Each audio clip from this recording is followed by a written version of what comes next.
Dahil sa epekto ng shear line, ito yung salubungan ng mainit at malamig na hangin, makakaranas tayo ng mga kaulapan at mga kalat-kalat na pag-ulan at thunderstorms ngayong araw sa mga area ng Camarines Norte, Camarines Sur at sa may Catanduanes. Samantala, itong nalalabing bahagi ng Bicol Region, particular na sa may Albay, Sorsogon at Masbate, makakaranas rin tayo ng maulap na kalangitan, pero dulot naman yan ng easterlies o yung mainit na hangin galing sa Karagatang Pasipiko.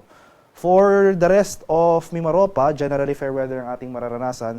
So itong area ng Mindoro Provinces, Marinduque at Romblon, generally fair weather. Pero nandiyan pa rin yung mga tsansa ng afternoon to evening na mga thunderstorms.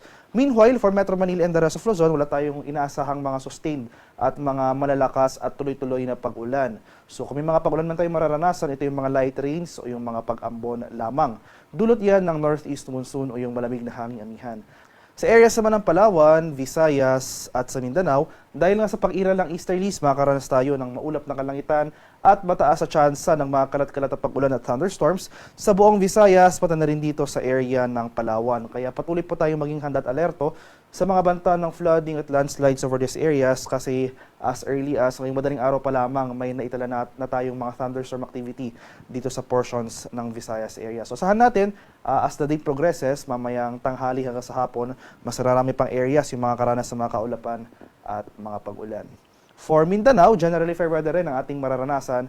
Partly cloudy to cloudy skies pero hindi nangangahulugang wala na tayong pag-ulang mararanasan. Nandiyan pa rin yung mga usual afternoon to evening na mga rain showers or thunderstorms.